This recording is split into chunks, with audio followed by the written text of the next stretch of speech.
Roti, kapda or makan. As the famous Bollywood dialogue goes, buying a house is essential to anyone's existence. And if you are planning to buy a makan, then this video is definitely for you.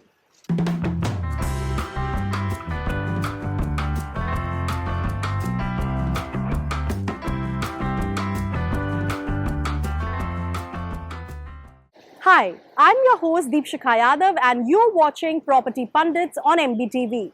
If you are confused about information related to the documents required to buy a house, check out the advice given by an expert here. Let's hear him out. When you are buying a property in India, the most important document that you need to see is first the title of the property. A law is very well settled in India that a person can only transfer a title as good as he or she has. So suppose if my title is defective and I'm selling a property to somebody who's to whom or to a seller, his or her title will also be defective. So the first thing or the first document any person should check is the title verification. For that, you can go to the municipal records and check how the property line has been transferred from one person to another and how it is gonna come subsequently to you. This is the most important verification that is to be done while buying or selling of property. Now, once that buying and selling verification is done and you are sure that the title of the property is absolutely correct and well vested in the seller, the subsequent document which one should look into is encumbrance certificate, whether there is a loan or there is on the property which has been taken from a bank, has that loan has been cleared and there is a due NOC on that in that respect. All the bills of electricity, water, etc., they have been paid. That is very important thing to be seen.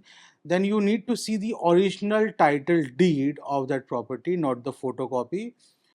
If a person who has taken a loan from a bank or a private individual, he or she might not have the original title deed. So do not enter into any agreement until unless you see the original title deed with the seller.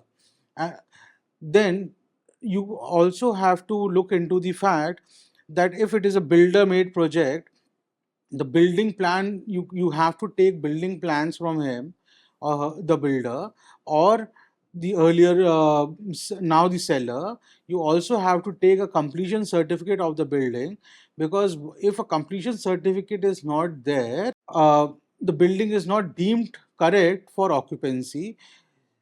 With regards to building plan approval, if the building made or prepared by the builder is not as per the norms or is in deviation of the building plan approved by the municipal authorities, then also it's an illegal building. So you need to check whether the building has been made with the building plan approvals and a completion certificate has been duly given by the municipal authorities to this effect. Apart from that, there are some ancillary documents. If you have a lift in the house, you need to take a certification of that lift. That certification has to come. Then you have to take the Khata documents, that whatever municipal records are there, that document you have to take from the seller. So once you pay an initial amount, make sure that you have a receipt of that entire amount from the seller, that this amount has been received through the X and Y medium.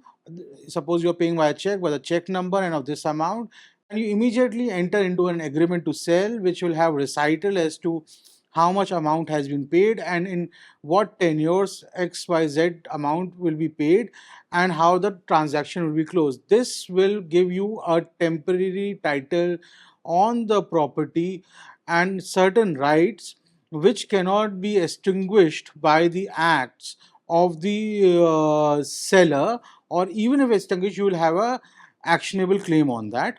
Then once the transaction is completed, you enter into conveyance deed. Make sure to take a possession letter, whether you're taking from a builder or an individual seller. That is very important to show that you have a valid possession of the said property with you.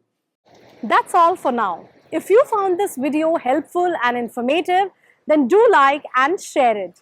Also, for more such videos, you can subscribe to our channel MBTV and hit the bell icon for notifications.